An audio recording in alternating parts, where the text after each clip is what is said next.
you guys know that we love our non-toxic cleaning products. Guess on Earth is the latest. It's all I care about. It's all you care about. It's the latest and greatest. It is maybe one of the best smelling and I would say hardest working non-toxic cleaning products. Okay. I've tried them all. And there are a lot of good ones, but there is something about Guess on Earth. It's just different. It's just different. I love an all-purpose cleaner. Same. I love an all-purpose cleaner. Just give me one. Give me one all-purpose so I can spray everything down. I also like all my products to match. I know that sounds silly, but I like all my products to match. I like one brand. I like the dish soap to match the all-purpose cleaner, to match the hand soap. Also, I very much like they come in reusable aluminum bottles. So you only have to buy them once. They are very beautiful. Then you basically dilute their concentrate refills into full-size products in seconds. One small refill pouch will make 5 full bottles of product. Okay, that is really great. They have 2 incredible signature essential oil blends. So their scents are all natural. One is Citrus Oasis. It smells like you basically walked into a spa. And then Woodlands, which is basically like a fresh, sexy, beautiful forest. Has Guess on Earth hit your non-toxic mom chat? Of course. We know about all the new brands coming out.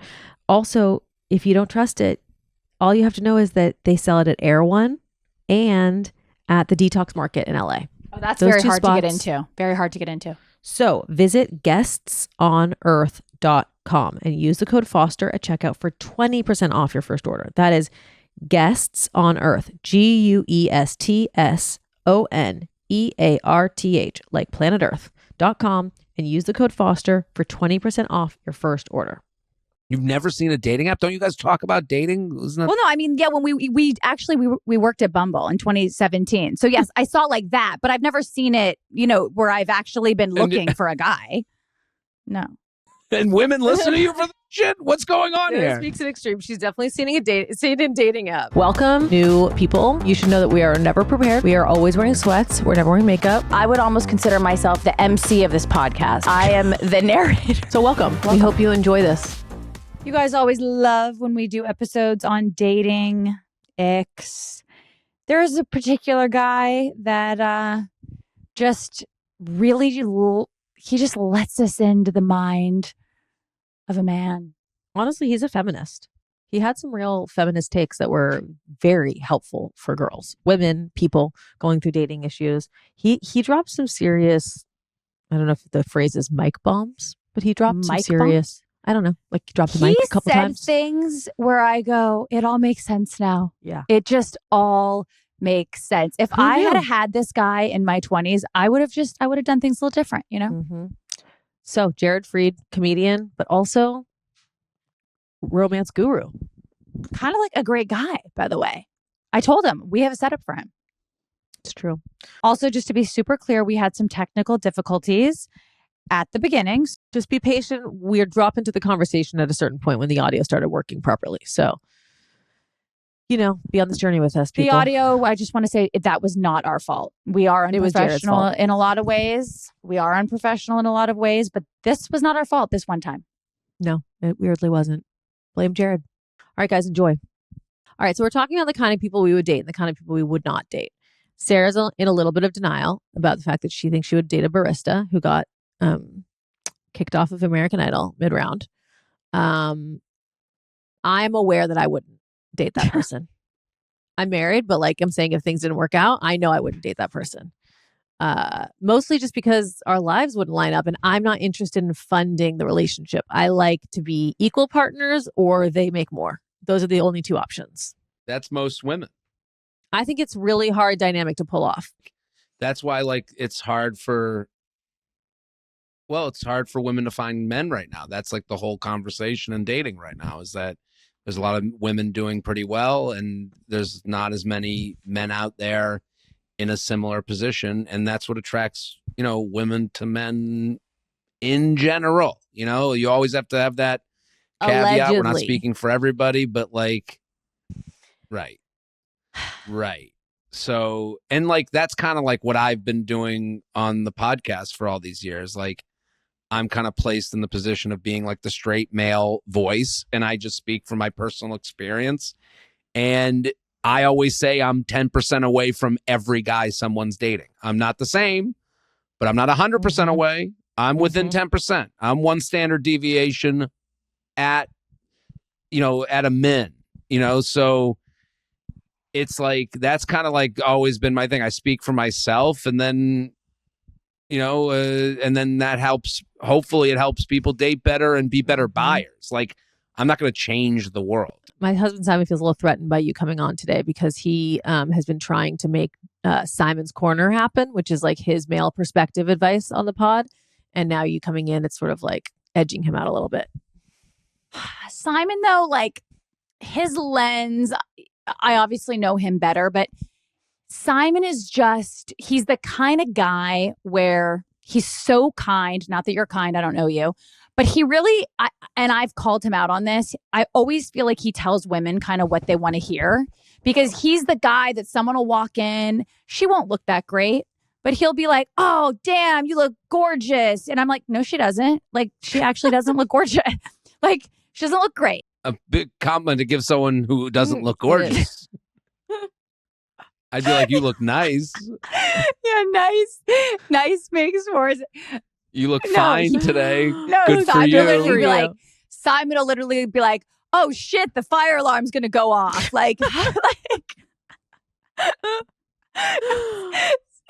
yeah, that's too much. No, that's okay. So tell us, you can't, because then he's stuck in that. It's true, and then nobody trusts his compliments. No, now I'm offended when I don't walk in, and he's like, oh shit, smoke detectors everywhere. You're too hot.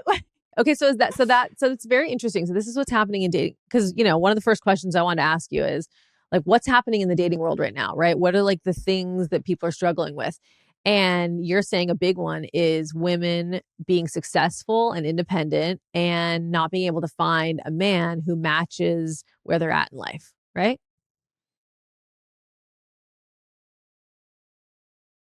Yeah, I wouldn't. I think like finding where are the men is generally like a constant question I get. And I'm 40, single and out there. And I'm like, where am I? Like I kind of think about that. Like, but I also like my friendships are very different than the female friendships I've noticed kind of that I like witness. Like female friendships, there's some like trading going on. There's like when I live in the West Village, you walk Hudson on a Thursday night, it's girl dinner, girl dinner, girl dinner, girl dinner. It's all tables of 3 or 4 or 2 women. Very few men having dinner.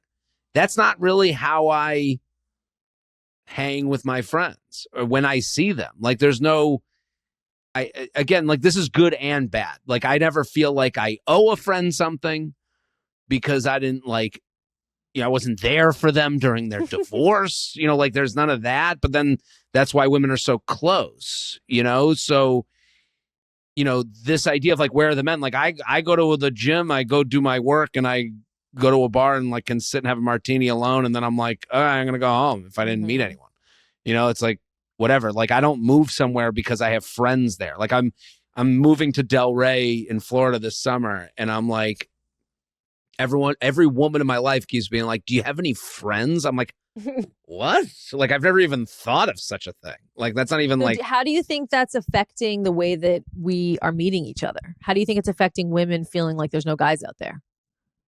Well, because then they're forced to go on the dating apps and then you're dealing with, I call it the aunt theory. You're dealing with someone where there's no aunt watching you. Like when you get set up, there's an aunt, there's someone built in. They can watch over and make sure that people aren't jerks. You have to answer to the aunt. On a dating app, you're in the alleys. There's just you and this person meeting out of the blue. No you don't know anyone in common. And men tend to get lazy in that scenario. Right. Like men are generally lazy. Apps serve to their laziness. Like getting a match to a man is like kind of like a percentage of coming. Like they want to go to sleep after that. Like they don't really care as much. They're not like looking, do I want to go out?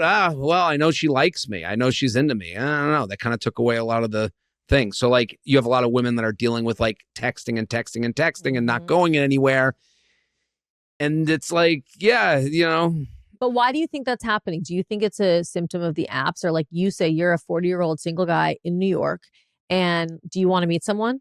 I do. I find the apps don't play well to me. The only reason I'm saying it, I'm not trying to make myself to be out better than these guys. Like, no, that's what I'm saying. Like to get into the mind of someone.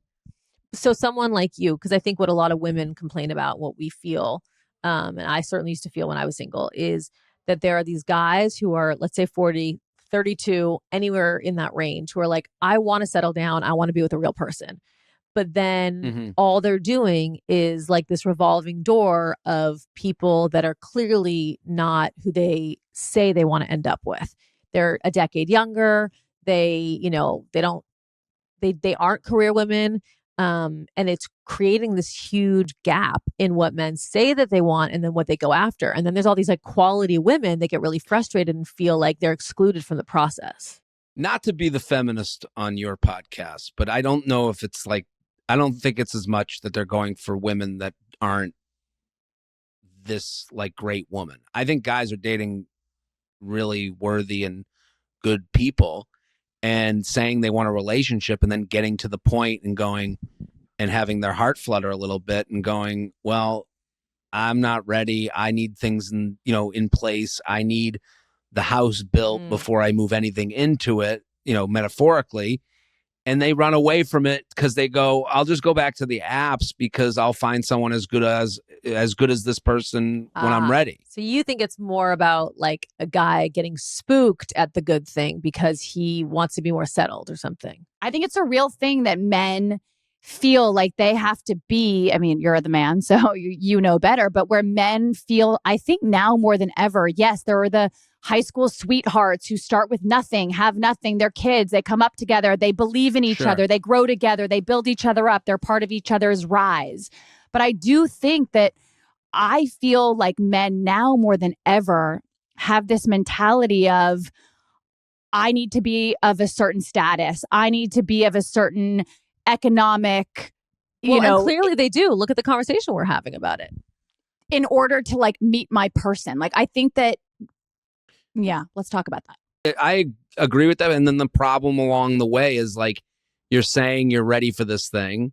Like, I'm guilty of that. I'm speaking, this is the horse from the mouth of the horse. Like I became a comedian. Comedy was number one. I wanted to do stand-up the rest of my life. And I wanted to also live a normal life. I do want to get married. I do want to have kids. And I'm saying that while also going out on dates while doing open mics. At 40, looking back on that, how realistic was that? Should I have just gone away and not dated? Or should I have been hopeful and thought maybe I can make it work with someone and then got to that point and realized I couldn't? And then you get, if you want to give any empathy to the men, which not a lot of people do. No, but we're down to give empathy to everybody. Go we're down on to TikTok. Give empathy to, we're not like a male bashing podcast. I don't think you are. We're having the conversation. I think like the TikTok of it all, like if you go on TikTok, like the men on there who talk about dating are like crazy. And the women have like these crazy stories about men that are pretty true. I don't doubt the stories, and so it's like, you have this thing of like, where you're like out there trying to meet someone. Then you go, you said you were looking for something real and you go, I was. And now the hardest thing in the world is to say to someone that you like that you don't want to marry them. Like, that's not an easy, we're asking humans to be less humane. Like when and I think a lot of women want that, not to be accusatory, but like when they have a breakup, they want their head chopped off. They don't want guy who has no good reason. They want you to be like, I hate you and I hate your grandmother. And so that they can go back to the brunch table and be like, that's why it ended. I'm still worthy, which isn't fair. But this is kind of part of the whole How much do we think, though, social media, which has, I think it's played a huge part in the dissatisfaction in the dating world and people struggling so much. There's too many fucking options. It used to be like the only way to get a date was if you met someone in person. Right. Now you can go have a good date with somebody, come home, and there's 5 other girls or guys in your DMs that are also kind of fun too. Like there's just two. Would you agree with that? Yeah, it's all distracting. You can also like be alone easier. Like I travel the whole country and if I have my phone, Like, I need a woman who makes my phone better.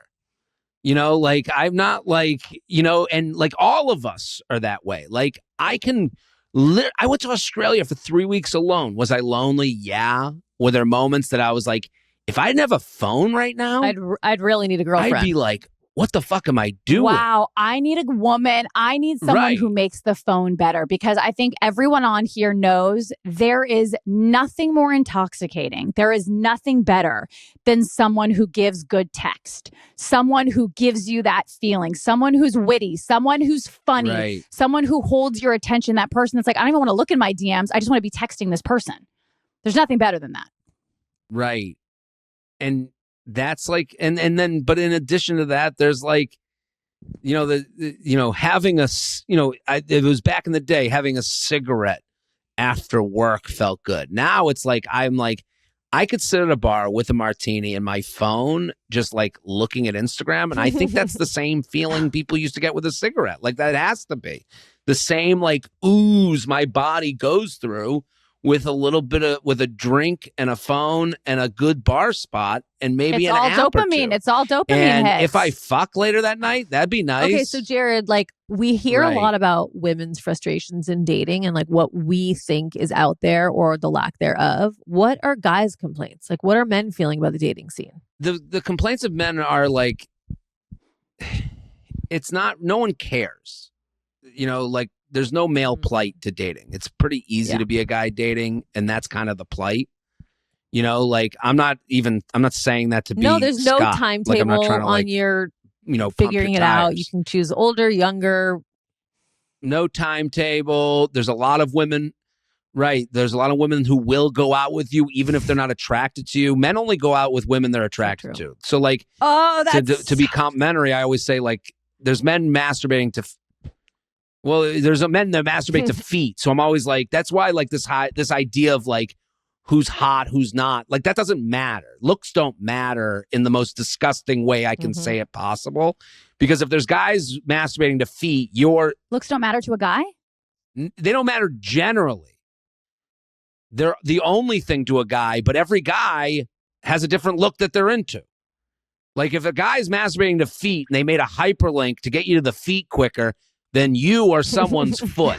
So, like, when someone, like a lot of women do this thing to men where it's like, oh, you're looking for better, or you're looking for hotter. It's like, no. Whatever, everybody, but for every seat, you know, like, to me, that's like the dumbest, most limiting, horrible, bad actor conversation is to make about looks. Wait, this is important. If you're on the date with a guy, very important. I spent my entire 20s convinced that I was dumped because I was not, like, hot enough. Like, I spent my entire 20s feeling that way. No. Also, isn't that insane? Like, looking at her, like, she's like the hottest person in every room. Right? It's like, so ridiculous. No, not compared to the people I was comparing myself in my mind. Yeah, you know, like. But a lot of the women dating issues that I get presented with are women's issues. Like, I like stuff like that. To me, is you comparing yourself to another woman on Instagram. Like, that's not me doing that. Yes, I do agree. Assholes in the comments, they use things they've heard women say to put women down. That's not, but those aren't like they're dumb opinions. You're ugly, you're whatever. It's like dumb. Like, I just don't find it truthful. Like, so, like, I get a lot of times women are asking me for permission. Are they allowed to not like someone? Are they allowed to, like, I always say, if I'm a woman, just take the word confused and exchange it for turned off, and it answers all your dating questions. Wait, explain that. Like, instead of being like, I'm confused, they don't text me back, go. So instead of saying, I'm confused, they don't text me back, I would say, I'm turned off, they don't text me back. So good. That's the answer to your question. I had like, a girlfriend, we should be turned off. That's the only answer. That's all dating advice. We should be turned off by it. It should be unappealing when someone is fucking with us. Right. Be turned off. I was saying that yesterday in an episode. I was like, and Erin was surprised by this, but I was saying, what attracts me to a guy is how into me they are. Like, that is so hot to me. A guy that's like, you are it. It is just you. No one's hot. Whatever it is, right? I'm like, oh, that is so hot. A guy that I would have to chase that is not really into me, who I have to convince to be into me, that is not hot. So I've always just sort of reframed Right. that thing. Like if a guy ghosts you, I would almost look at that like, no, he didn't ghost you. He texted you and was like, I am literally not into you. But this all goes back to like this whole thing of like, who are you checking in with to make sure you're allowed to not like some guy? Like, it feels like a lot of women are asking other women for permission so that they can still be at the conversation complaining about dating and talking about the relationship life. It goes back to the friendships. I'm owed. I owe. I just spent, so you don't want to take up too much people's time with all your dating problems. So you're like, well, he's a nice guy and I still got him. So I'm going to stay with him. I think this sometimes when because I get presented with these questions, it's been 7 years on the U Up podcast on a female-run website media company, Betches. Like, I get put in front of these things where a lot of times I'm like, this is crazy. Like, are you surprised at how low women's self-esteem is? It's not self-esteem. It's how much the comparison game is happening. And it's how much, are you allowed to have your own feelings? And it's like, I don't know who you're asking. Like the ick conversation. I started talking about the ick on stage in 2020. Wow. And it was because a friend of mine said she wouldn't fuck a guy in khakis. That's so stupid. So she goes, I wouldn't. Stupid to you. Not stupid to her.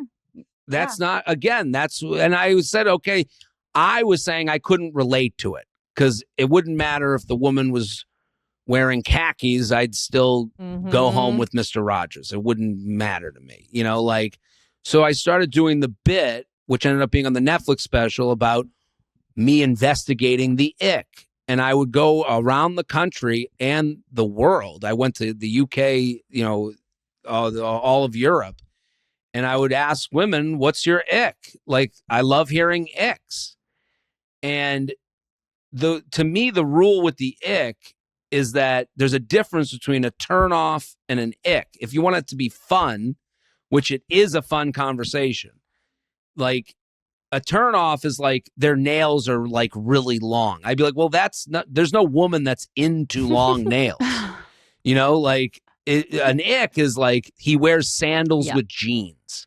You'd hear that a lot in the Southwest, and that was like a big thing for them. Or they had one woman, she was like, they wouldn't let him into traffic. He was trying to merge onto the highway. And all these fun icks. But don't you think that, sorry, go ahead. And what made it fun is that someone could be with a guy. No, I was just going to add to it. I think that a lot of the icks, like my first ick was in high school with my first real boyfriend. And it was when he fell in the snow and he got up and he had snow on his face. And I was like, oh, I can't be with him anymore. Right. And I think it seems like a lot of the icks, like a guy running with a backpack on or chasing a ping pong ball, those things tend to be men not in control of the situation. Right. Guys, I'm sorry. When you're super into somebody, that shit doesn't bother you. I just call bullshit on it. When you are really, well, that's what I talk about in the special. I talk about how that it's again, an ick becomes a quirk if you love them.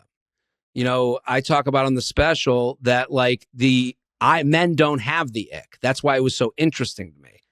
There's no such thing as a male ick. The male icks, if they ever try to get involved, were all really serious things or unawareness. I was like, no, that's not an ick. That is a turnoff. That's a, male ick, it doesn't exist because I would fuck a girl no matter what. If she's chasing a ping pong ball while farting, it wouldn't matter. I'd be like, what a beautiful woman. Because it doesn't matter.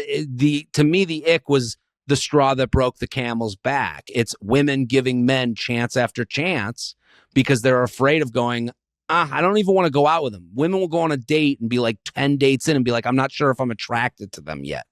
And you're like, wait a minute, I've never gone on a date where I've never not been attracted. I've never given that chance to go back to being attracted, not attracted. Because we're trying to convince ourselves to be into someone. Right? Women are being I could like him. He did these 5 things. Those could be good qualities for a husband. And then they get salad dressing on their face. And you're like, well, now I hate him because you don't have a strong enough connection. Right. Now I never want to fuck him because I saw him make a face with salad dressing on it. I compared it to getting matched with someone for a group project, and you're like, okay, I guess I'll have to work with them. They're a little dumb, but I'll work with them. And then they're like, don't have a pencil. And you're like, fuck this person. You know, like that's kind of what the ick seemed comparable to me, you know? So, but that goes back to the taste conversation. Like if you just say instead of like, I'm confused, which is what I get a lot. I'm so confused. It's like you're a college educated adult. You're not confused. You're turned off that they didn't text you back, and you can go to them and say, that's the most powerful thing I think a woman can do is say, I'm turned off, and you have a chance to come back from that. Wow. Now, you don't have to give everyone a chance, and you don't have to give a million chances, but I think nothing has motivated me more than a woman who I am with telling me that she was turned off by me. Okay, Erin, I always thought I eat well, I'm healthy, I work out, I do all the things. I don't need to take supplements. That was sort of how I always felt in my early 30s. Come to realize most people are not getting enough omega-3s. That's just the reality. It's a cold, hard fact. Yeah, but omega-3s, they are crucial for brain and heart health. And it's not easy to get them from food. It's just and guess what? AG1, they've always only had this one SKU, right? But they have added another SKU. This is the first time they have added omega-3s because they know how important it is. So did you know that the typical American diet does not contain enough omega-3s? They are crucial for brain and heart health support. It is so important to like close the nutritional gap and take omega-3s. Okay. The omega-3s at AG1, they're sustainably sourced from wild caught small fish. Okay, they've got a hit of natural lemon in the formulation, so it makes it easy to incorporate it in your daily, as part of the AG1 foundational nutrition plan. There's no fishy aftertaste. Okay, nobody wants that. That's huge. That's huge. Yep. The soft gels are separate from AG1, so that so they're ensuring that you get like the highest quality and the most absorbable forms of omega-3s. They don't put it in the AG1 powder because they do it separate because that's a better way to do it. AG1 just gets it. They are at the top of the supplement game. They are respected. They are sourcing everything from the best places. And that is why it is a multi-billion-dollar company. Yeah, exactly. Dear friends of ours. Sarah, you're a co-founder, right? Yeah. Yeah, good for you. So if you haven't tried AG1 yet, they are bundling it with their omega-3s for free. So it couldn't be a better time to start. It's something I've actually been able to stay consistent with. And that's why we are partnering with AG1 for so long. So subscribe today to get a 1-month supply of AG omega-3 with your first AG1 order. You're also going to get their welcome kit with everything that you need to start on your AG1 journey. So make sure to check out drinkag1.com/Foster to claim this special offer. That's drinkag1.com/Foster. I just got my new Boll and Branch pillows because did you know, Erin, that you have to change your pillows? You can't just keep pillows for 10 years. Pillows get moldy, especially if you wash your hair and then get in bed with a damp hair or wet hair. No. Simon has a rule. He has to put a towel behind his head whenever he gets in bed with a wet head because but most people aren't like that. I'm telling you, you have to right now stop what you're doing. Go to bollandbranch.com, order new pillows because I guarantee you your pillows are old. They're old. And have you ever looked underneath like a pillow sheet before and seen those little brown stains? Ooh, no. Okay, so you have the pillow inserts from Boll and Branch. You know what? I'm going to buy those for Simon for Nashville because he literally just said to me the other day, I hate our pillows in Nashville. I sleep terrible when I'm there. Please fix this for me. Yeah, Boll and Branch has the best pillows, the best comforters, the best inserts, the best towels, the best sheets. It's 100% organic. Yep. Boll and Branch products, they are made differently. Okay. They are woven with the finest 100% organic cotton on earth. They are crafted by artisans who earn the pay and the respect that they deserve. They take care of their people. Do you know how important that is? I do know how important that it is. Yeah. And also I get very hot in the night, and Boll and Branch, they have their best-selling percale sheets. You're never going to sleep hot again because they are made with a special cooling weave in its finest 100% organic cotton. They are crisp to the touch. They are breathable. They are cooling. It's just a different kind of cool comfort because it's all natural and all clean.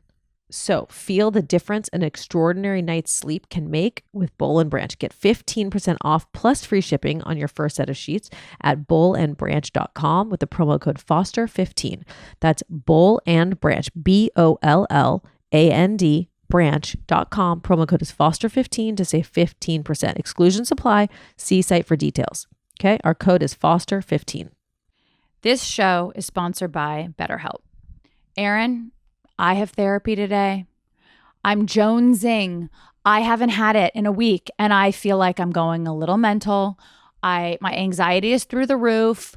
I need my therapy. There's nobody, I would say, that doesn't need therapy. I know we sound like a broken record, but it really did used to be that not everybody had access to therapy. It was too expensive. It was too hard to get into. It was always weird going and then waiting in the waiting room. Who are you going to see? I definitely saw some interesting people in those years. Now, BetterHelp is making this a much more pleasurable experience. You can do it from your bed. You can do it from your living room, from your kitchen, from your bathroom, wherever you want to do it. There's no downside. If you are in your life feeling like, if you're feeling stuck, if you're feeling happy, but just I would say there's not anybody that should not be taking advantage of speaking to a professional who can help you. I think when you're happy is actually a great time to look into therapy because you are in a place where you're really open and receptive to growing and evolving and maybe, mending things with someone that you're on the outs with or taking a risk that you've been scared to take. And it's really good to have someone talk you through that stuff. And I love that BetterHelp makes it really easy for you to find the person that is right for you. So if you do not jive with the first person you meet, they make it very simple for you then to try another therapist. I can't say enough great things about this company, and I'm just very grateful that everyone has access to it. Yeah. Yeah, me too. So as the largest online therapy provider in the world, BetterHelp can provide access to mental health professionals with a diverse variety of expertise. Talk it out with BetterHelp. Our listeners get 10% off their first month at betterhelp.com/foster. That's betterhelp.com/foster. This is interesting. So we really, this is something that I think women don't understand and need to understand. So going back a little bit to my 20s where I was convinced that the guys dumped me because I wasn't hot enough. Come to find out in my 30s and early 40s from those same guys, they're like, are you insane? Like, it was really just that you never said how you felt. Like, you literally just tried to be cool. Like, you were so worried about being cool and so afraid to just ever tell me how you felt or ever hold me accountable for anything. That was a turnoff. So, which was shocking for me to hear. I would argue you got dumped because those guys were probably like, I have to go to the next step. And the next step is something I'm not ready for. And I know she wants that. And I'm not ready to give that. I think that's a big part of why I've ended things where I'm like, it's the next step. It's it's never. No, I never asked. Again, some people, taking the next step is delusion. It's confidence. Yeah, but a guy knows when you want it. No one's ever asked me. I know they want it, though. I think you're actually right about that because asking, that's like the women that are, all these women all the time. Oh, I never said I want a relationship. Oh, okay. So you wanted nothing. You wanted to just fuck and be open. Anyone we know. Can feel the energy. This is the other thing women do a lot. They think men are the dumbest, have no emotional intelligence. We know the clock is ticking, just like on the dating app. Hey, nice to meet you. How was your weekend? A little banter. And then tick, tick, tick, tick, tick, tick. Make the date. Why did they not make the date? They knew. Every guy knows. This idea that men don't have any intelligence at all is crazy. That's another thing. I'm also referring to stories where I was in my early 20s. So it is a little different. But yeah. No, but Sarah, I think that what he's saying, which is true, is that a guy feels when you're being cool. It's like that thing you read the other day, Sarah. When you're withholding and going yeah, that's cool. Yeah, no, totally go out with your friends. We can hang out another time. He obviously feels the energy that it feels bad to you, that you don't like it, that you're pretending to not care, but you do care. And that we're diminishing ourselves when we do that. And I think that is probably a turnoff to guys. Correct me if I'm wrong, Jared. Totally. Well, and also the ages, if you're in your early 20s dating an early 20s guy, that is my friends that got married at 23 and 24, I have a couple friends that did that. I'm like, wow, you guys had the confidence that I just didn't have. That takes an incredible amount of confidence, to just be we'll be okay. We'll just defeat this together. I have a lot of respect for that in the same way I also think it's stupid.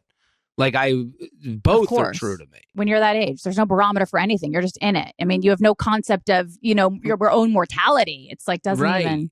But I was 25 knowing that a 25-year-old woman wanted to like have the next thing, like that's not crazy to think. And it's not crazy to want. I want to know what you think about the situation we're talking about. Like when you're, as a woman, you're going out with someone, you've gone on let's say a handful of dates.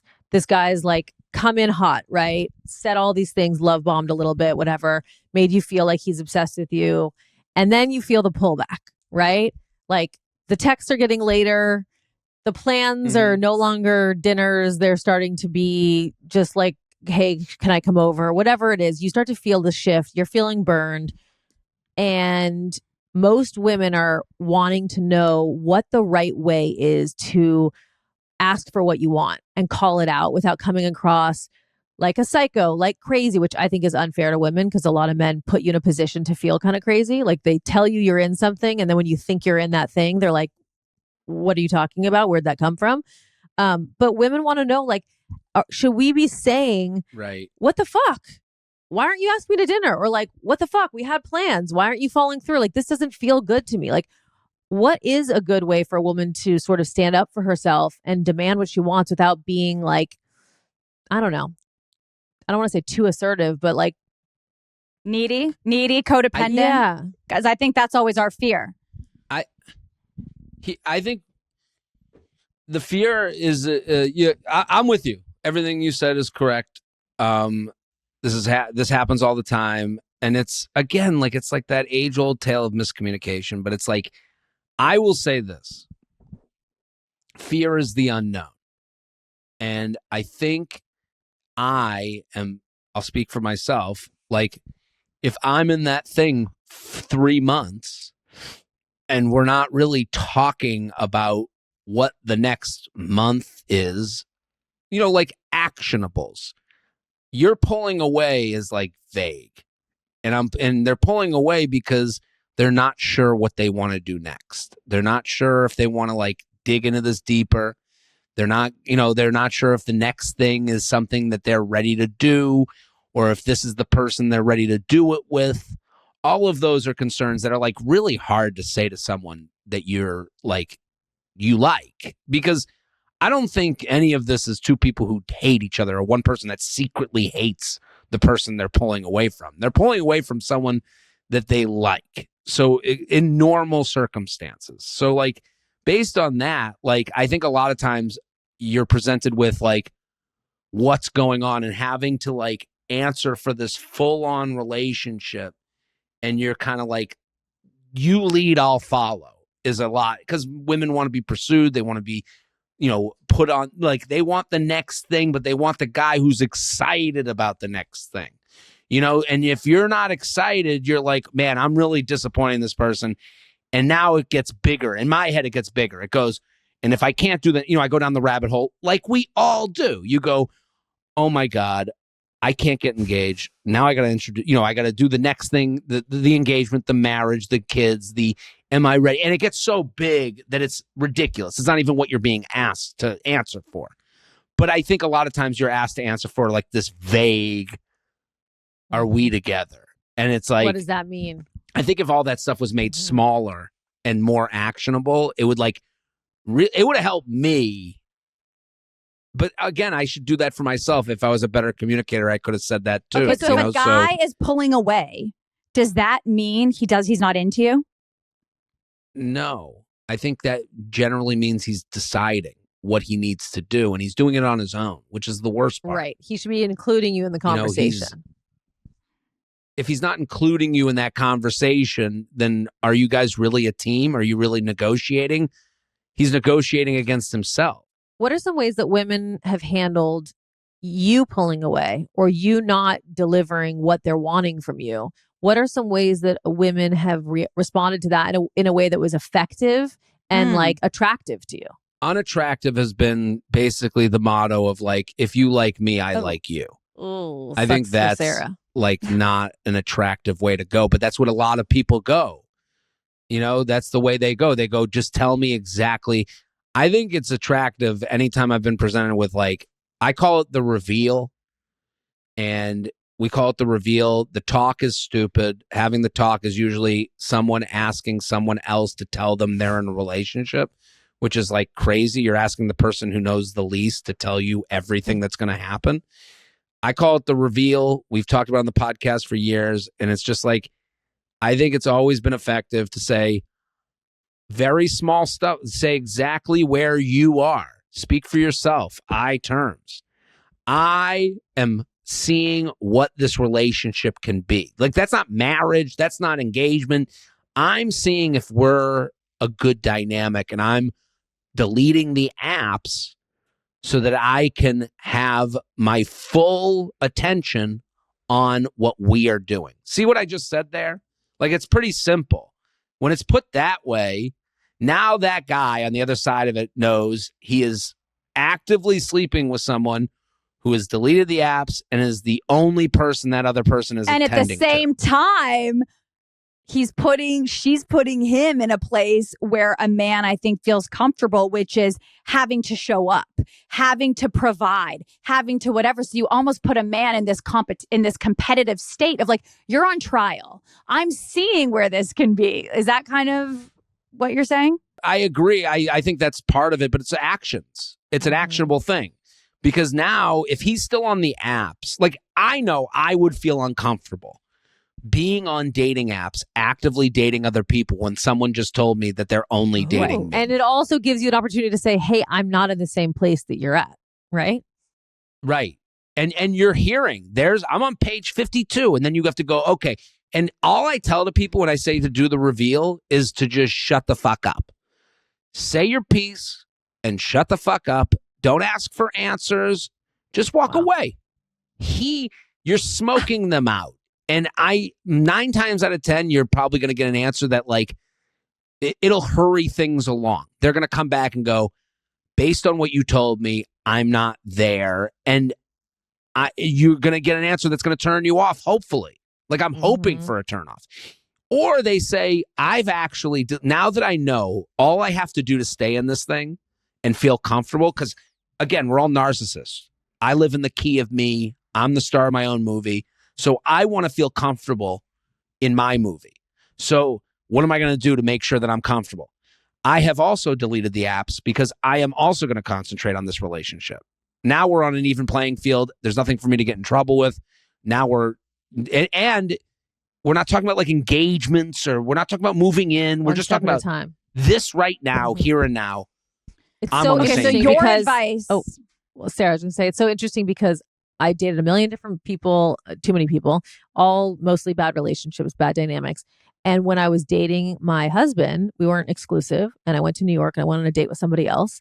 And he clearly felt it and he didn't like it. And when I got back to LA, he sat me down and he said, I could tell you're on a date with somebody else. I didn't like it. And so I've decided that I'm going to get off the apps and I'm going to not date other people. And I'm just going to focus on this. He didn't ask me what I was going to do. He didn't say, I think he may have said, like, I don't know if that's what you want to do. I hope it is. But like, regardless, this is what I'm going to do. And I remember the feeling of like, I don't feel pressure. I don't feel like I'm in trouble. I don't feel like I have to explain myself. But I've never been more attracted to him. Yeah, but I'm excited to say like, oh, okay, well then me too. I have a couple, people to break up with, but I can do that's the man doing it to the woman. Is it just as attractive? It just felt like reverse? A strong move. It felt like a strong move. It is strong. I think like the attractiveness of it, like I hear what you're saying, but like I don't think that's what you're looking for. You're looking to say, this is my taste and this is what I'm doing. Like, Erin, your example, like, is the reveal. That's what, like, and listen, I'm not a psychologist. I'm just saying, whenever I talk about dating stuff, it's like, what would work on me? So like, that would work on me to do something, whether it's match their energy or break up. It's something. And at least you're not wasting your time, which is what every woman tells me. And if he had said to me in that moment, it feels like you're on another date and I just don't understand why you would do that when we're having such a good time. And I feel this and I feel that, I'd be like, whoa, I do not want to be with you anymore. I would hate it. I mean, it's not attractive. I know we keep saying attractive, but like it wouldn't. Right. Yeah, I would just be like, get a life. I don't know. It would make me want to go out with that other person again. Right. We are living in a new age and like people like don't we admit to a new age and then we don't. It's all hypocrisy. Like one day we're in the 2025 version of dating. The next day men need to go pursue women and stop being such pussies. Like it's all confusing. The one thing I will say is that this is very 2025 to go, we all have our own things. We have our own jobs. We have our own careers. We just want to find someone who has some fucking taste for themselves and lives by that taste, especially as you get older. Like at 40, I don't want to date someone who's like, do you like me? Like, hey, I like you. I want to see if this is for real. Let's be fucking adults. Element, Erin. Element. I was feeling a little headachy yesterday. I was feeling a little dehydrated, and I took my Element.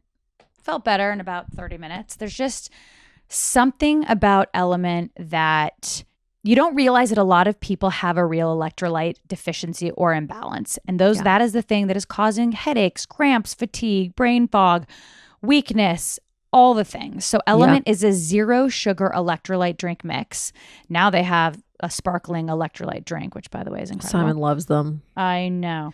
It's just so important that if you're drinking something to hydrate you, but it has a bunch of junk in it, then it's not doing what you think it's going to be doing. So Element is made without any sugar. There's no food dye. There's no dodgy ingredients. It's just clean, cold, hard, what you need. Yeah, it's formulated for anyone on a mission to restore your health through hydration.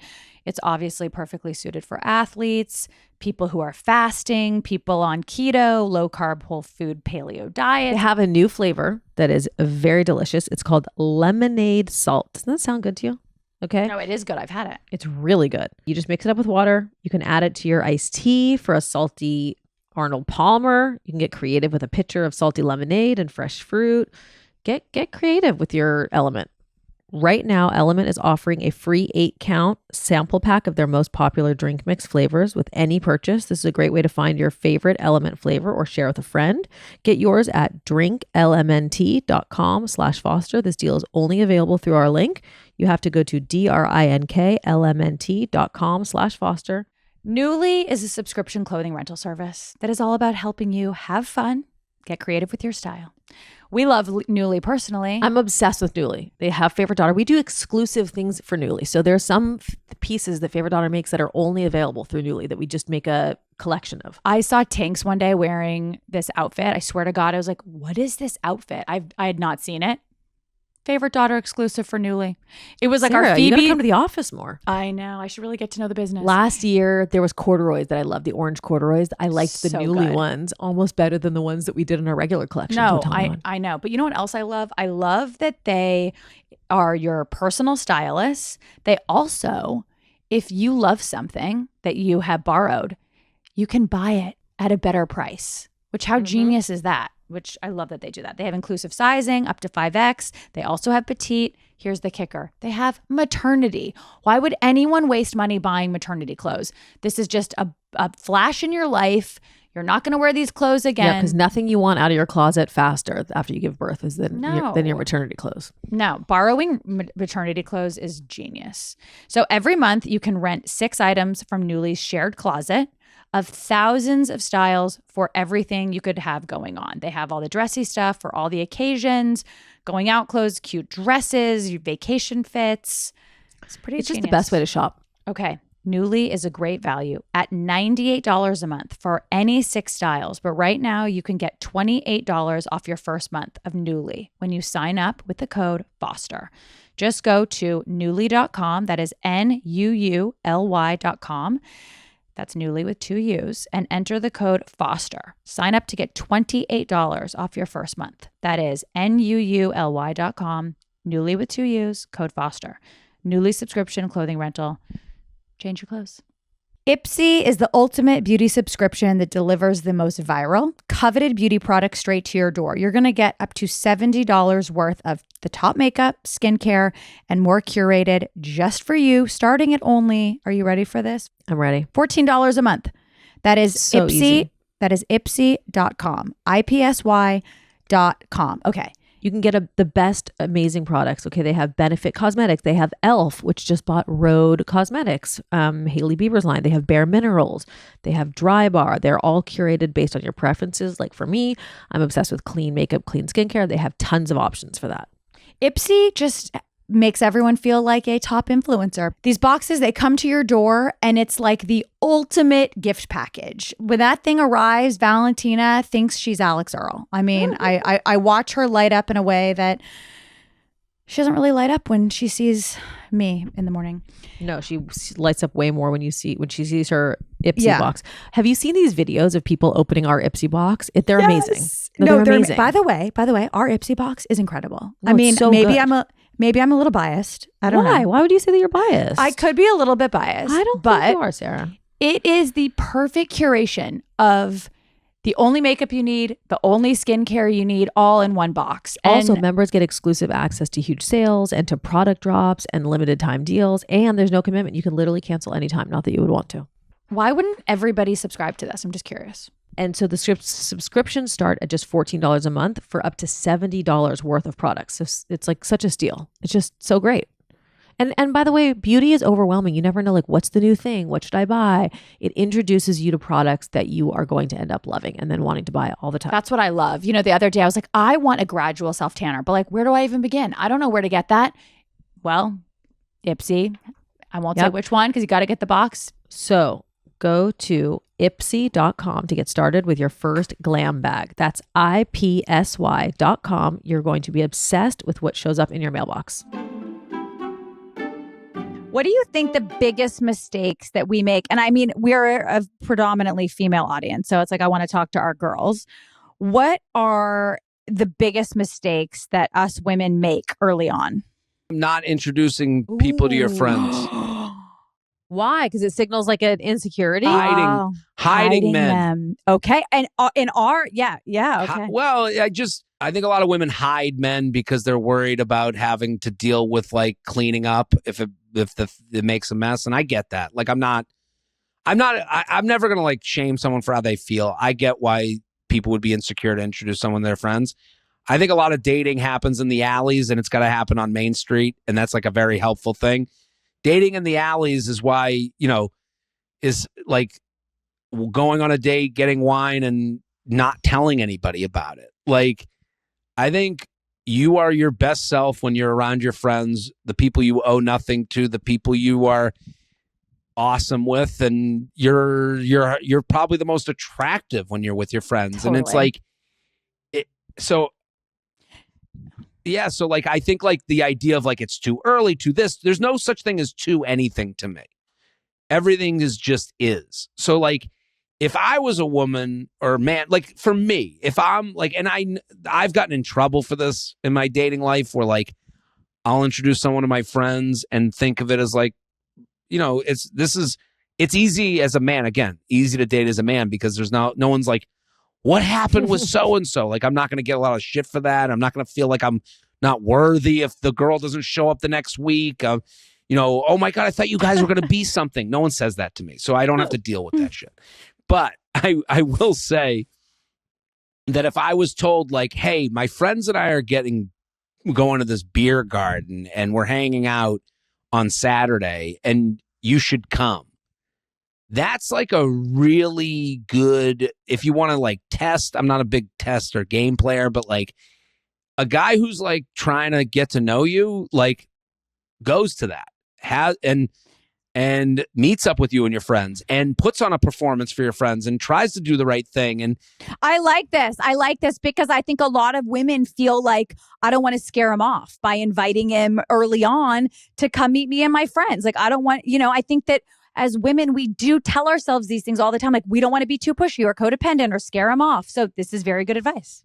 You should want to scare people off who aren't really taking this as seriously as you. So like, to me, the going out with friends, first of all, it gets you out of the house. You're out with your friends who you love. Second of all, you invite this guy who you've been kind of seeing, you've been on 2 dates with, whatever it is. And you're seeing how he interacts with you and your friends and whether you like him and whether this is now a third date of sorts.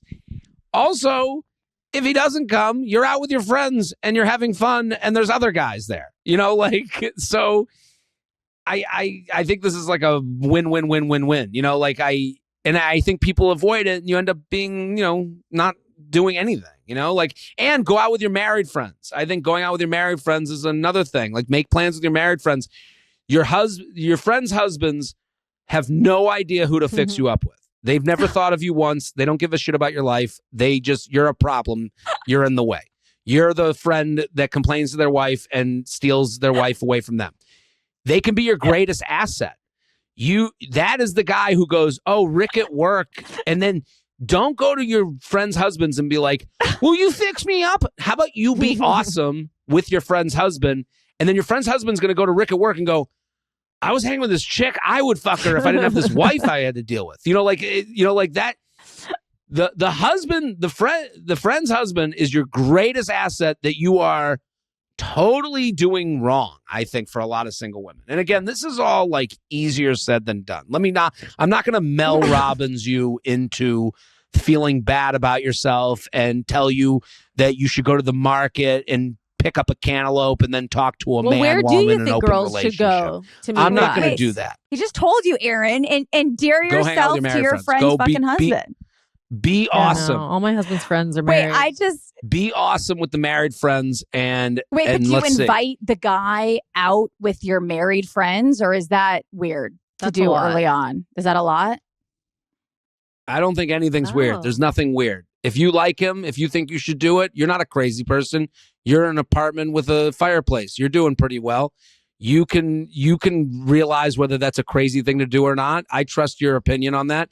If you had a good enough time with him to invite out with your friends, have a little more confidence. Yeah, you know, you are. Okay, Jared, I have you're a question right. for you. As a guy, this is a social question, actually. It came from social. As a guy, Please. do you think that guys need to always pay on the first few dates? I have a strong opinion about this. I hate this question. I have a strong opinion on this.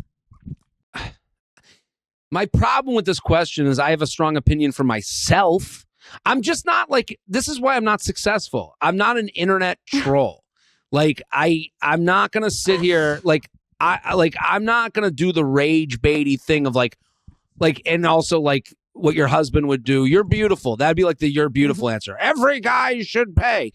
There are people out there who like splitting because it's a safety thing for them.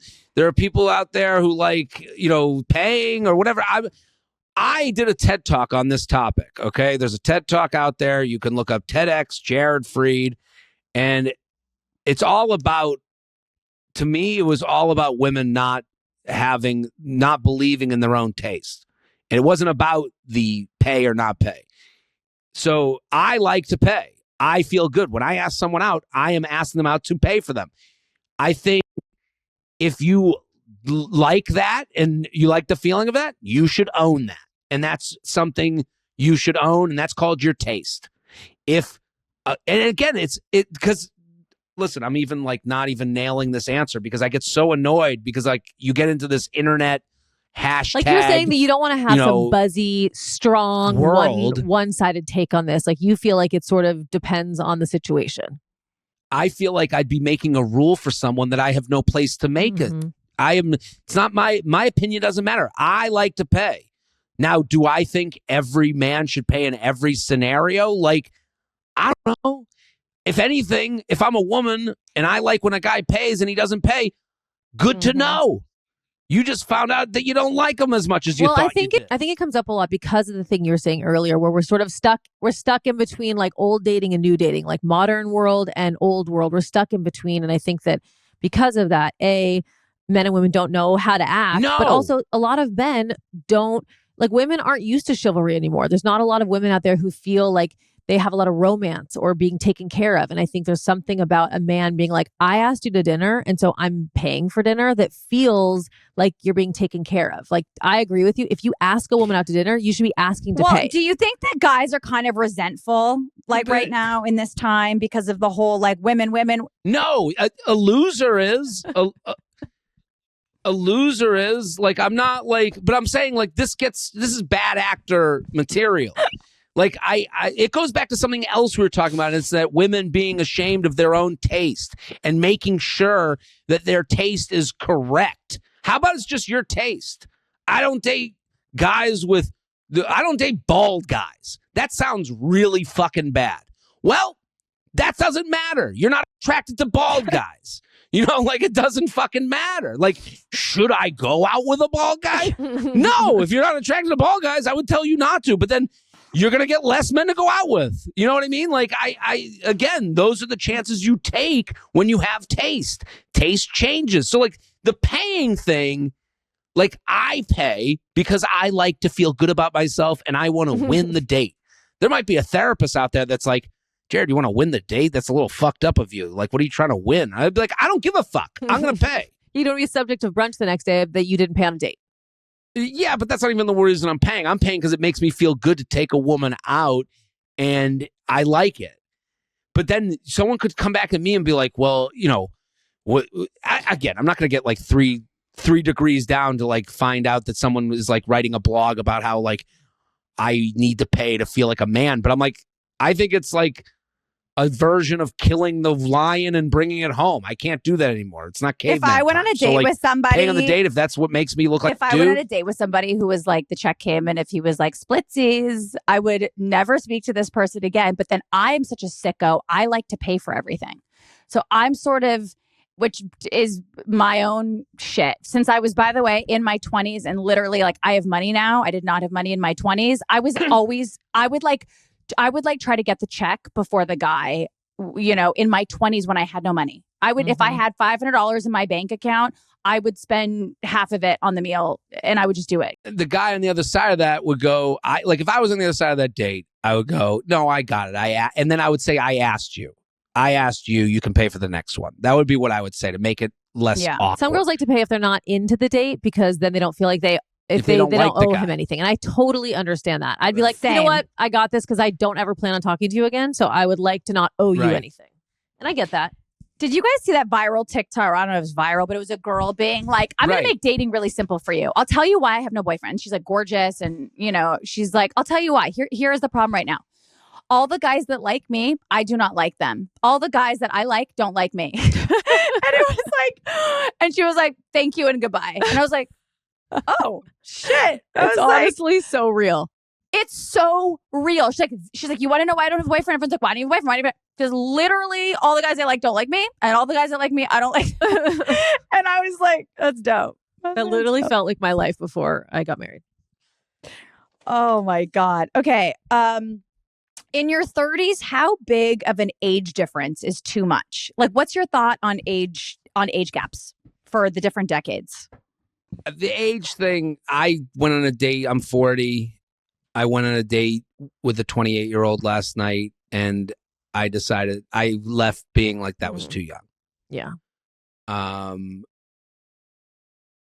My range on Hinge is 29 to 41. 41. 42.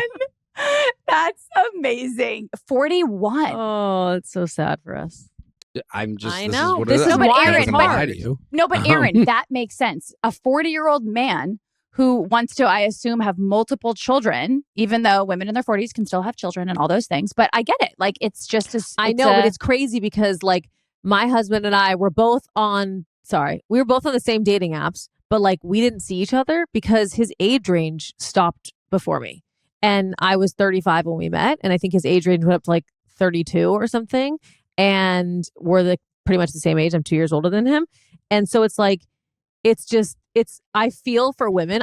When I look at women who are like 42 and they're single and they are like, they have a lot to offer, but they cannot find their person. I feel like there's like a sliding doors where I was going to be them. And instead I'm here now and I was going to be them. So I get very like passionate for women who deserve to have a great partner, but they're not in anyone's age range. Like someone who's 42 and single and hasn't had kids yet, they're in like a 60-year-old age range now. It's just by the way, guys, I have a girlfriend who is legit. She is 51. Okay. And I'm not going to name names here. She is 51. She is gorgeous. She has all the things. There is a single guy. He is a multi-billionaire. He could have whoever he wants. He's been like dating. he is now fully in a committed relationship with my friend who is 51. And he is like, and I had dinner with him recently, and he's like, she is it for me. I know, so but obsessed. That's very rare, Sarah. That is extremely rare. I am just. Yeah, but that's one guy. I'm just. That's Cinderella. Really rare, Sarah. That doesn't happen. You just told a new age Cinderella. You guys fucking, you both suck. I don't know. I hate both of you. We're realists. I'm sorry. It's just a reality. It's just a reality. Like, and I'm not saying it sucks like there's anyone at fault for it, because it's like you said, what you're attracted to is what you're attracted to. There's a category of women that are like, seriously don't have great options. We've also never had to like say these things out loud. It's also uncomfortable. Like, like putting down what age range I want. Like who am I to do that? Like, I'm just saying, like, this is just these are the tools we're given. But also, if you're out at a restaurant, I'm also never married. Jared, if you're out at kids. the restaurant and Jennifer fucking Lopez sits down and is like, I'm obsessed with your Netflix show. You're so fucking funny. You are also hot. Like, do you want to go out? She's fucking 54. But that's another extreme. I want to know the answer. Sarah, this is your dating problem. I'm zoning in. Well, first of all, I don't have a dating problem. I don't date. Sarah, I don't date. Everything. This is your problem, though. Everything's an extreme. Like, the idea that, like, a 45-year-old woman would sit next to me at a bar and I'd be like attracted to her, like her, think she's amazing. And then she's like, oh, and I'm 45. And I'd be like, oh, and spit on her. Like, that's not how it's going to go. Like, that's crazy. Like, I'm like again, like I've got, this is a whole premise of what I talk about in the special, on the Netflix special. Is how could I even talk Jennifer to you? Lopez, I can't believe you even 55. were able to get to me to the bar. Ew, where's your walker? like in what world am I not like? I talk about this on the Netflix special. The whole first bit is about how I was like, there was a girl named Darlene, and I would never date a girl Darlene. And if I met her at a bar, it'd be totally different. Yeah. Erin and I talk about that all the time. Meeting in a bar, meeting in real life. Sarah on the page is not very dateable. You know what I mean? She got 14-year-old, a 10-year-old. She's like, there's all these things on paper. It's like hard to find. And then, but if you were to meet Sarah at a restaurant, you're not going to be like, I don't know, this is her age. You'd be like, yeah, I want to go out with Sarah. It's all about the in-person. It's like the thing with my husband and I. We were on the same dating apps. Right. You worry about those things later. Like, we're the Google generation. We're all around the same age. Like, the Google generation, we look up the restaurant before we go. We make sure everything is safe before we do it. And that's what we do with people. Well, I do think it's a real thing for women. I mean, I haven't, this is all, we're not talking about me right now, but I will say that this is a real thing for women, because we're seeing a lot of women right now getting divorced, having kids, figuring out that next phase. And it is a real thing for men to be scared off by someone with kids. We know this. Like, this is, and that's never going away. And by the way, this totally makes sense. It makes sense. I mean, I'll give you in real life thing, the dating conversation gets like so off track, because the in real life thing we compare to dating apps, and it's not fair. Yeah. It's like comparing sugar to sweet and low. Like, when you put sweet and low in your coffee, it is a different drink. When you put sugar in, you need like 1,000 sugars to match the sweetness of sweet and low. When I was at a coffee place earlier today, a beautiful woman sat next to me, and I was like, Jared, talk to her. Like, go for it. Like, talk to her. And I literally looked at her and I go, I just put up a TikTok about this. I literally looked at her and I go, boy, that matcha is really green. And I'm like, what the fuck was that? Like, that was my line. The matcha was green. And how'd she react? She goes, yeah, I guess it is pretty green. And she goes, I don't drink a lot of matcha. I got it because I heard the caffeine, it hits your body different. And I'm like, yeah, it just looks like it looked good in a picture. And like, I was like trying to talk with her, and we had like a very pleasant conversation, but like, that happens once a week. Maybe you get that opportunity. Like on a dating app, you have it every 5 seconds. You're swiping, you're getting that new rush of energy. So like, dating apps are Okay, you're but we also have not- to. people want that You're in also real not life rating thing. yourself on a Like, dating app because it's performative, because it's like you get to practice it, right? You get to like rehearse and come up with like the best Right. line. It's like in real life, you're being yourself. totally. Another girl on the dating app today, she had a thing about like speak French to me if you do a pickup line in French. And I went to Google and I translated what are you doing this weekend into French just to like play her game. And it's like, that's performative. I don't know fucking French, you know? Okay, Jared, what are some of the best conversation starters? Make it specific to their profile. A dating profile is your art project. Make it about their art project. Make it about their prompts. They wrote them. There's nothing. We're all narcissists. Make it about what they put together. Don't do a line. Don't do like, your dad a baker. I got nice buns. Like it just make it about their profile that they made. Like, and again, on the other side of that, like, are they playing with the things that you gave them to play with? Like, and if they didn't, they ignored the thing you wrote to the prompt. They Wait, what are you talking about? I've never seen the fun picture you put from the. I've never seen a dating app. What are you talking about? What is ignoring what prompts? What does that mean? You've never seen a dating app? Don't you guys talk about dating? Isn't that... Well, no, I mean, yeah, when we actually we worked at Bumble in 2017. So yes, I saw like that, but I've never seen it, where I've actually been looking for a guy. No. And women listen to you for this shit? What's going on Sarah here? speaks in extreme. She's definitely seen a dating app. Well, yeah, no, but I talk on the pod. I've never, that's not. No, the prompts on Hinge. I never was on Hinge On because a that was dating app, you get a after me. bio, you get But, prompts. but it's Sarah. It'll say things like, it gives you like conversation starters. So it's like, what's a funny thing that happened when you were on a trip, or what's like a drink you would order or whatever, and then like it creates this like collage of you that kind of gives a sense of you. So it's like, what's your favorite TV show? Like it gives you things that people can grab onto. Oh my God, kill me. Jeez. Okay. All right. I'm on the app right now. Someone said, together we could run errands, meet dogs, host dinners, rot on the couch. That sounds fun. Wait, is that So, if that's I a saw girl's? that- That's what she has? That's a girl's. I just opened up Hinge, and that's the first one I saw. If I saw that, my opening line would be, what's the last show you rotted on the couch to? Now I'm talking about something that they wrote. It's their conversation that they started. And honestly, if someone won't make the effort to do that, then they're probably not making a big effort on the apps. So like from from one side or the other, like who do you zone in on? I would zone in on the person who makes it about your profile instead of just like, how was the weekend? I always hated on dating apps when a guy would put me on the spot. It was like, tell me two truths and a lie. I'm like, what? Oh, Why don't do me homework? Like, I just want to have a conversation. But that's why those prompts are there. You've already been put on the spot. You took your time to answer them.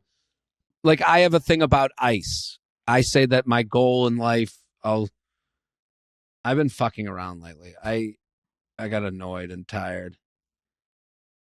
A life goal of mine is have multiple ice machines with different shaped ice. So I get a lot of questions like, what's your favorite ice shape? And I'm like, I'm prepared for that because I wrote it. Like, so what it'd is be it, crazy crushed? for me to Is it be crushed mad at ice? that. I like a circle cube with the hole in the middle. Oh, interesting. Old fashioned. If you can tell what I'm talking about. But I think the cup matters too. I like a big plastic cup, and pebble ice in a styrofoam cup. You I lost like. me at plastic. Okay, you guys, why don't you guys like have lunch or something and talk about ice cubes? Okay. What is a good pickup line for sorry. What's a good pickup line for my dentist? Somebody asked. Dentist. Yeah, seriously. No, not for me. I'm not trying to pick up my Jesus. I don't know. Someone asked the question. The big pickup line for your dentist. I'm too much of a wuss. I wouldn't give advice that I wouldn't do. No, that's kind of crazy. I think you gotta send your dentist a DM. Hey, I kind of thought you seem like a cool person. God. I'd love to go hang out outside of the chair.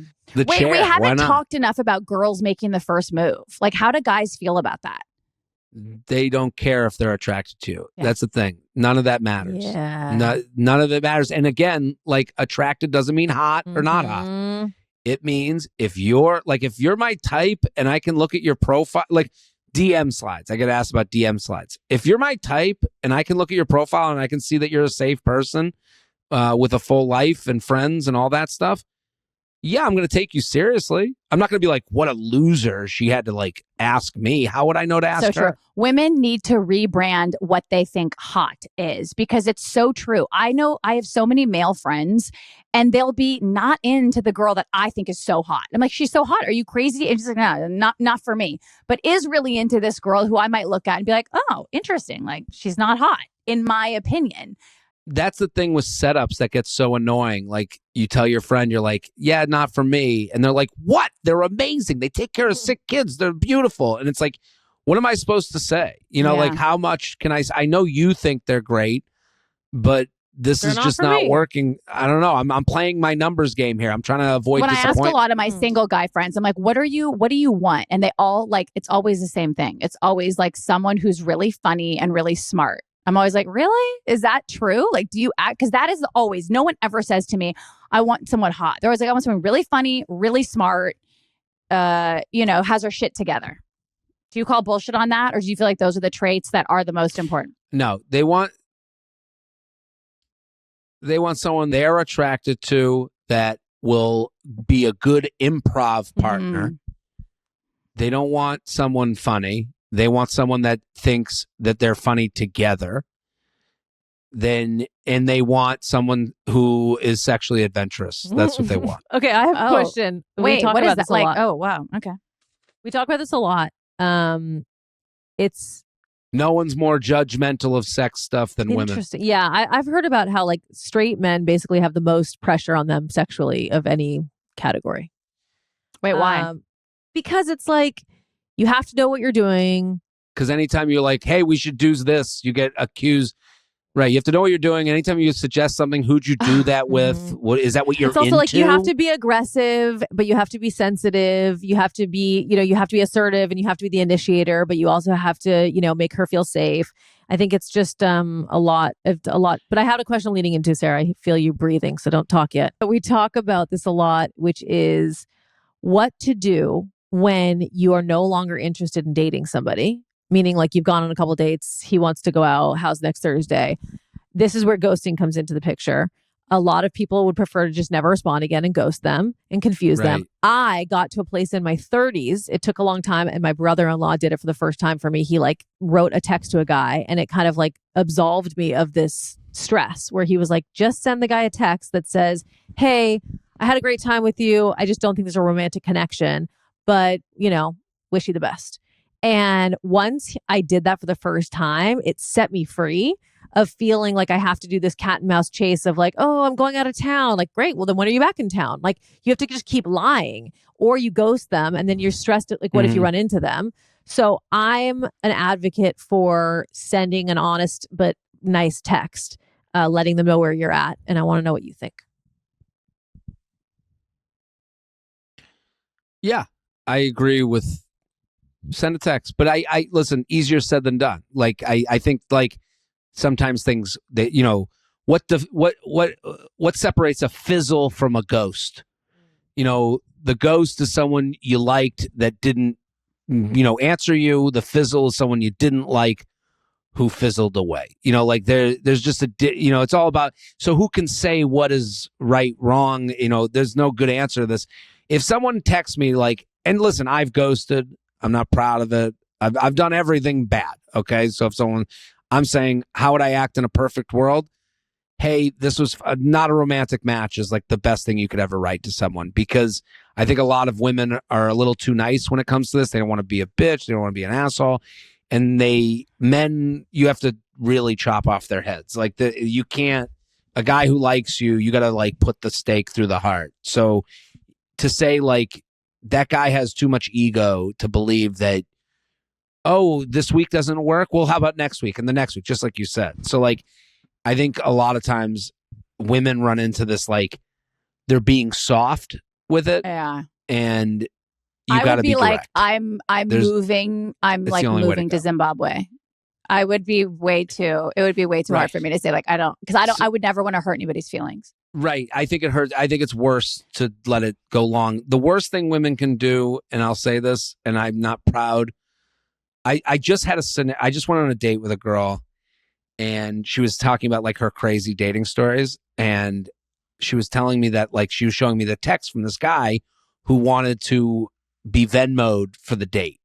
And it was a crazy scenario. I've seen this before. This is an email that we've gotten on the U Up podcast.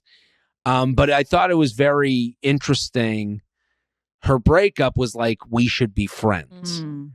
And I think that is like nothing pokes a male ego more than girl that you met on a dating app especially, but just girl you went on date with that was under the guise of us being romantic, being told, let's be friends.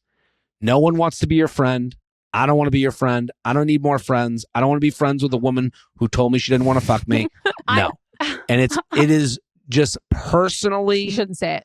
Offensive. And I'm saying this as I'm the guy talking to you. So imagine the assholes out there who aren't talking to you. I'm just saying it makes me annoyed.